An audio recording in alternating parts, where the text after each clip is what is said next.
कुछ समय पहले की बात है। एक जंगल में बहुत मेहनती किसान रहता था जिसका नाम कड़कनाथ सेठ था। उसने अपने खेत में करेले की खेती कर रखी थी। कड़ी धूप में उसने खेतों में काम किया और परिणाम स्वरूप उसकी बहुत अच्छी फसल हुई। उस करेले की फसल को देखकर किसान कड़कनाथ सेठ बहुत खुश था क्योंकि फसल कटने का समय आ गया था। इसी बीच खेतों में एक नन्ही टुनटुनी चिड़िया ने अपना घर बना लिया था। उसके बच्चे अभी बहुत छोटे थे। उसके पास और कोई रास्ता नहीं था सिवाय उस किसान के खेत में घर बनाने के, क्योंकि बरसात का मौसम भी चल रहा था।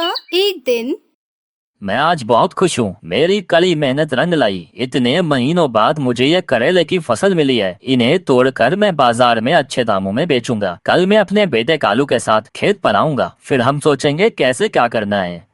फिर अगले दिन किसान अपने बेटे कालू के साथ करेले के खेत पर आया और उसने अपने बेटे से कहा, देखो कालू बेटा, हमारे करेले की खेती कितनी अच्छी हुई है। मेरी दिन रात की मेहनत रंग लाई। बस हम ये करेले सही समय पर तोड़कर इन्हें बाजार में बेच दे ताकि हमें इसकी कीमत मिल सके। बेटा तुम ऐसा करो कि अपने सभी रिश्तेदारों को आमंत्रण करो ताकि अगले शनिवार आकर फसल काटने में वो सब हमारी मदद करें, क्योंकि ये काम हमसे अकेले नहीं हो पाएगा।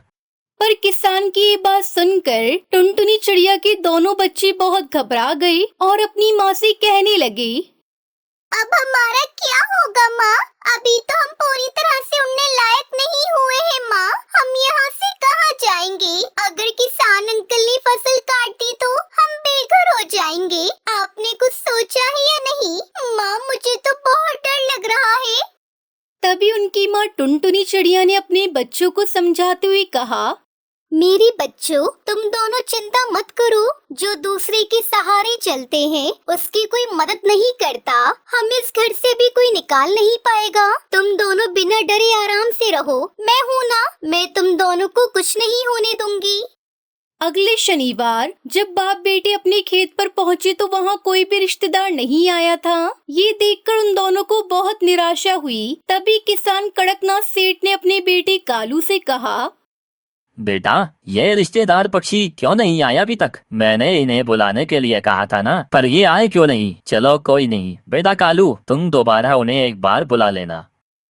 ये बात सुनकर बच्चे फिर से डर गए, लेकिन इस बार भी टुनटुनी चिड़िया अपने बच्चों के साथ बिना डर कर वहाँ खेतों में रही। तभी टुनटुनी चिड़िया के पास हरिया तोता आता है और उससे कहता है, क्या हुआ बहन, तुम क्यों परेशान नजर आ रही हो? और तुम्हारे बच्चे भी बहुत उदास हैं। बताओ मुझे क्या बात है, शायद मैं तुम्हारी कुछ मदद कर सकूं। तोते भैया मैं क्या बताऊं, हम बेघर हैं। बहुत तेज बरसात की वजह से मेरा घोंसला टूट गया था। मैं अपनी अंडों को लेकर यहाँ इस खेत में आ गई। अभी मेरे दोनों बच्चे बहुत छोटे हैं और वो उड़ना भी नहीं जानते।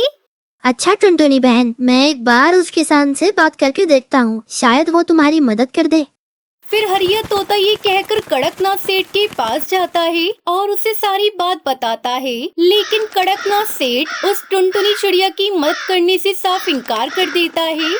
टुनटुनी बहन मुझे माफ कर दो, मैंने अपनी तरफ से पूरी कोशिश की, लेकिन वो किसान नहीं माना। अब मैं चलता हूँ।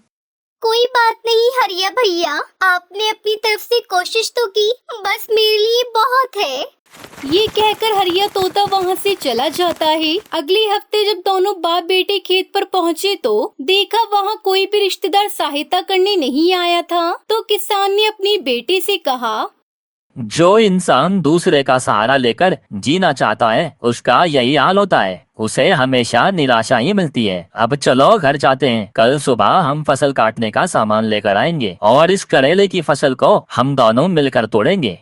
जब टुनटुनी चिड़िया ने ये सुना तो उसने अपने बच्चों से कहा, चलो बच्चों, अब इस करेले के खेत में से जाने का समय आ गया है। जब इंसान खुद का काम खुद करने की प्रतिज्ञा कर लेता है तो फिर उसे किसी के सहारे की जरूरत नहीं पड़ती है और ना ही कोई उसे रोक सकता है। इसलिए अब हमें ये जगह छोड़कर जाना होगा। वैसे भी तुम दोनों उड़ना सीख गए हो। हम कहीं और जाकर अपना नया घर बनाएंगे जिसमें हम अपनी आगे की जिंदगी आराम से काट सकें। ये कहकर टुनटुनी चिड़िया अपने दोनों बच्चों के साथ वहाँ से दूर किसी और जंगल में जाकर अपना बसेरा बना लेती है। वहीं किसान कड़कनाथ सेठ अपने बेटे कालू के साथ अपनी करेले की फसल काटकर उन्हें बाजार में बेचकर अच्छे पैसे कमाकर बहुत खुश होता है। तो दोस्तों, अगर आपको हमारी आज की कहानी पसंद आई हो तो इस वीडियो को लाइक और ऐसी ही कहानियाँ देखने के लिए इस चैनल को सब्सक्राइब करना ना भूलें।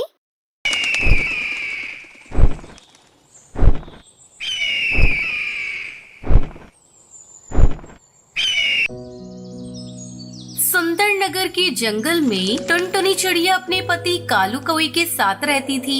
कालू कौवे किसान था, वो टमाटर की खेती करता था। एक दिन टुनटुनी अपने पति के लिए भोजन लेकर खेत पर आई। ओ रानी के बापू, मैं आपके लिए भोजन लेकर आई हूँ, जल्दी से आकर खा लो, नहीं तो भोजन ठंडा हो जाएगा। अभी आया भाग्यवान, पौधे में पानी डाल रहा हूँ। ठीक से पानी नहीं डाला तो पौधे सूख जाएंगे। तब तक आप लोग कमेंट में बताएं 132 - 10 कितने होते हैं।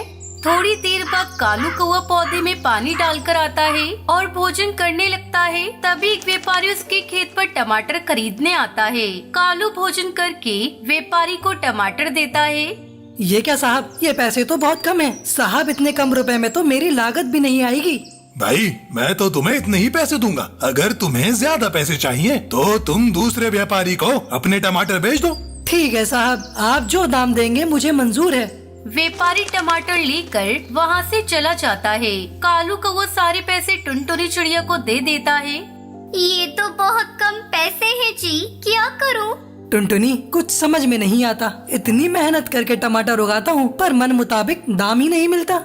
मेरी बात मानो, अब से व्यापारी को टमाटर बेचना बंद करो। खुद से अपने टमाटर को बाजार में ले जाकर बेचो, इससे हमें ज्यादा मुनाफा होगा। अगर मैं टमाटर बेचने बाजार चला जाऊंगा तो खेत की देखभाल कौन करेगा? और अगर अच्छी देखभाल नहीं होगी फसल सूख जाएगी। तुम खेत की चिंता क्यों करते हो जी? मैं और रानी बेटी है ना, हम दोनों मिलकर खेत की अच्छी तरह से देखभाल करेंगे। अब तो अपनी रानी बेटी भी बड़ी हो गई है, हम दोनों अच्छे से सारा काम कर लेंगे। शाम हो गई है, चलो घर चलते हैं। 2-3 दिन बाद कालू अपने खेत से टमाटर तोड़ता है और एक ठेले पर रखकर उसे बाजार में बेचने जाता है।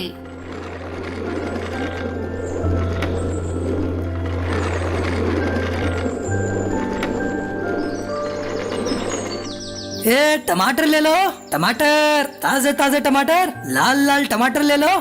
भैया, एक टमाटर कितने का दे रहे हो? दीदी, बाजार भाव दूंगा, 5 रुपए की एक टमाटर है। अरे, ये टमाटर तो बहुत ही सस्ती दे रहा है, लेकिन बाजार में तो एक टमाटर 10 रुपए का मिल रहा है। ऐसा करती हूँ, मैं इसी से 2-4 टमाटर खरीद लेती हूँ। भैया, मुझे 4 टमाटर दे दो और ये लो 20 रुपए।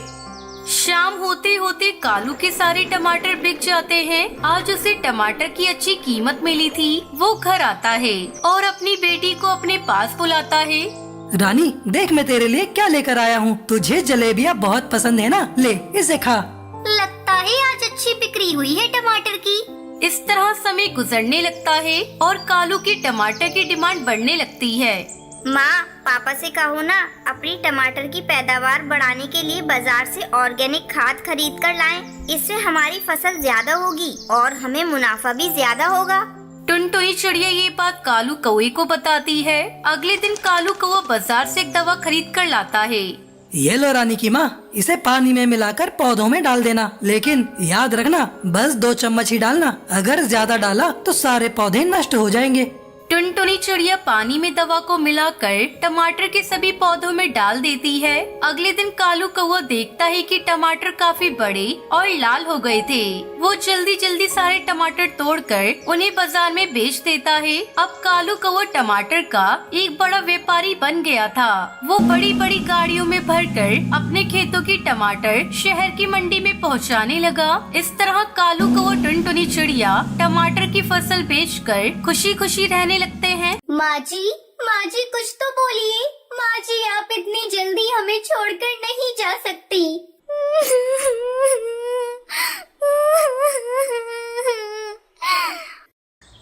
बहुत समय पहले अफ्रीका के जंगल में टूनी चिड़िया अपनी दो बहुओं के साथ रहती थी। कुछ दिनों से उसकी तबीयत खराब चल रही थी। वो अपने दोनों बेटे और बहुओं को अपने पास बुलाती है। मेरे बच्चों, मुझे लगता है अब मैं ज्यादा दिनों तक जिंदा नहीं रह पाऊंगी। मैं चाहती हूँ अपने जीते जी सारी जमीन जायदाद तुम दोनों में बराबर बराबर बांट दूं। अरे माँ जी, आप अपनी मुँह से ये क्या अपशगुनी बातें बोल रही हैं? मरे आपके दुश्मन, आप जल्दी ठीक हो जाएंगी। नहीं टुनटुनी बहू, मेरा बुलावा ऊपर वाले के यहाँ से आ गया है। अपने जीते जी बंटवारा कर दूंगी तो चैन से मर सकूंगी। हाँ माँ जी, आप बिल्कुल सही कह रही हैं। वैसे भी आपको देखकर लगता है आप बस 1-2 दिनों की ही मेहमान हैं। आप ऐसा करिए, ये घर मेरे नाम कर दीजिए और जंगल के बाहर वाली जमीन टुनटुनी और कालू कौवे को दे दीजिए। लूसी बहू, ये तुम क्या कह रही हो? वो जमीन तो बंजर है। उस जमीन पर कई सालों से खेती नहीं हुई है। तो क्या हुआ? कालू हट्टा कट्टा है, मेहनत करेगा तो बंजर जमीन भी उपजाऊ हो जाएगी। माँ जी, लूसी भाभी को जो चाहिए वो दे दीजिए। हम लोगों को कुछ नहीं चाहिए। टुनटुनी बहू, तुम बहुत अच्छी हो। पिछले जन्म में मैंने जरूर कोई पुण्य किया होगा जो तुम्हारी जैसी बहू मुझे मिली।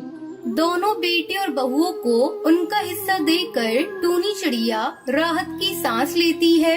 टुनटुनी, ऐसा करो, तुम माँ जी को अपने साथ लेती जाओ। मुझे कुछ दिनों अपने मायके जाना है। अगर मैं चली गई तो माँ जी की देखभाल कौन करेगा? ठीक है भाभी, आप बेफिक्र होकर अपने मायके जाइए। मैं माँ जी का ख्याल रख लूंगी। कालू कौवा अपनी माँ और पत्नी के साथ एक छोटा सा घोंसला बनाकर रहने लगता है।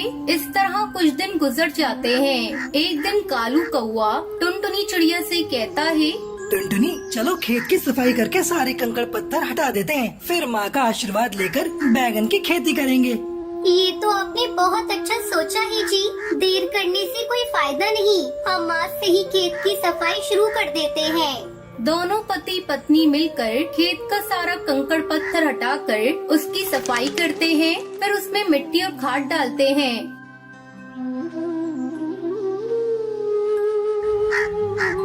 सुनिए जी, शाम हो गई है। अब बचा हुआ काम कल करिएगा। कालू टुनटुनी चिड़िया के साथ घर आता है। माँ जी कुछ तो बोलिए। माँ जी, आप इतनी जल्दी हमें छोड़कर नहीं जा सकती।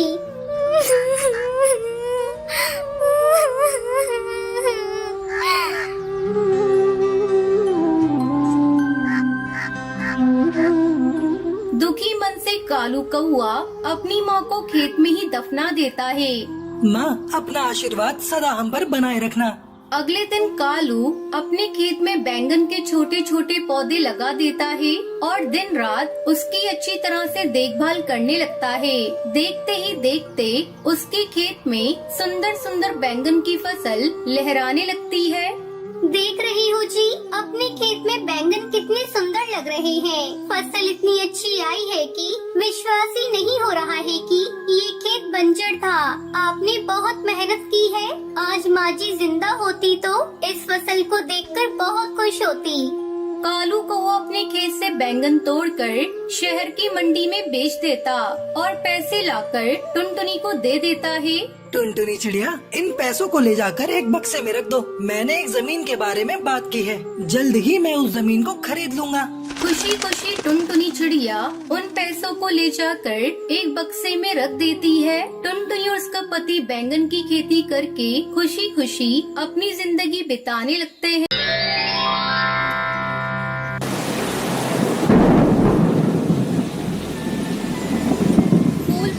जंगल में टुनटुनी चिड़िया अपने परिवार के साथ रहती थी।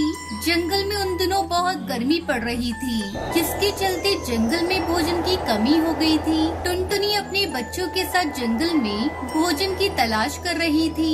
तब उसकी बेटी पिंकी को एक आम का पेड़ दिखाई देता है, जिस पर आम लगे हुए थे।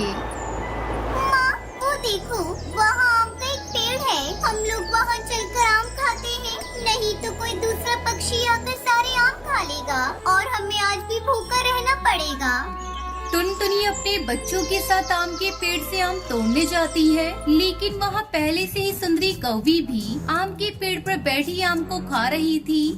तब तक आप लोग कमेंट पे बताएं 74 माइनस 71 कितने होते हैं। अरे टुनटुनी, तुम यहाँ अपने बच्चों को लेकर क्यों आई हो? इस पेड़ के सारे आम मेरे हैं, तो कहीं और जाकर भोजन की तलाश कर। सुंदरी बहन, मेरे बच्चे 2 दिनों से भूखे हैं, इन्हें आम खा लेने दो, तुम्हारा भला होगा। हम बहुत समय से भोजन की तलाश कर रहे हैं। ए टुनटुनी चिड़िया, चल भाग यहाँ से। इस पेड़ को मैंने पहले देखा है, इस वजह से इसके सारे फल पर मेरा अधिकार है। तो अपने बच्चों को लेकर यहाँ से चली जा, और खबरदार, जो किसी ने भी आम को हाथ लगाया, जिंदा यही दफन कर दूंगी। सुंदरी आंटी, हमें बहुत तेज भूख लगी है, हमें भी आम खाने दो ना, एक आम दे दो हमें। चलो भागो यहाँ से, नहीं तो अपनी चोंच से मार मार कर तुम्हारी ऐसी हालत बना दूंगी कि घर पर भी नहीं जा पाओगी। बच्चों, चलो यहाँ से, इस कौवी से मुंह लगने का कोई फायदा नहीं, ये दुष्कौवी है। टुनटुनी अपने बच्चों को लेकर दूसरी जगह भोजन की तलाश करने लगती है, लेकिन बहुत ढूंढने पर भी जब उन्हें भोजन नहीं मिलता तो सभी थक हार कर एक पेड़ की डाल पर बैठ जाते हैं। हे प्रभु, आप ही कोई रास्ता दिखाइए मुझे, मैं किस तरह अपने बच्चों का पेट भरूं, कुछ समझ में नहीं आ रहा है। अनाज के एक दाना भी कहीं दिखाई नहीं दे रहा है, अब तू ही एक सहारा है, कोई चमत्कार कर दे भगवान। इस तरह कुछ दिन बीत जाते हैं। अचानक एक दिन बारिश जोरों से होने लगती है।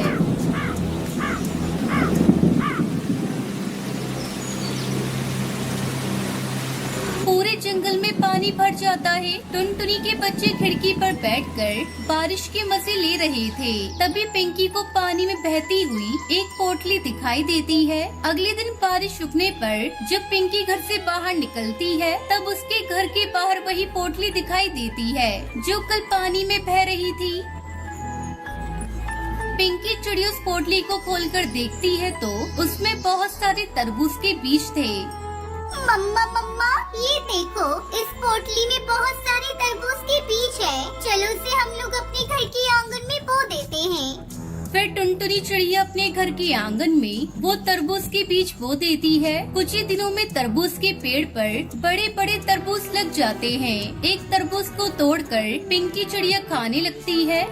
मम्मा, ये तरबूज तो बहुत ही स्वादिष्ट है, चलो उसे हम लोग बाजार में बेच देते हैं। हाँ पिंकी बेटा, तू ठीक कह रही है, यहाँ तो बहुत सारे तरबूज लगे हुए हैं, इतने सारे तरबूजों का हम लोग क्या करेंगे? चलो मैं और तुम मिलकर इसे बाजार में बेचते हैं। फिर टुनटुनी चिड़िया उसकी बेटी पिंकी चिड़िया तरबूज को तोड़कर बाजार में बेच देती है। तरबूज ले लो तरबूज, देसी तरबूज ले लो, लाल लाल तरबूज ले लो, मीठे रसीले तरबूज ले लो।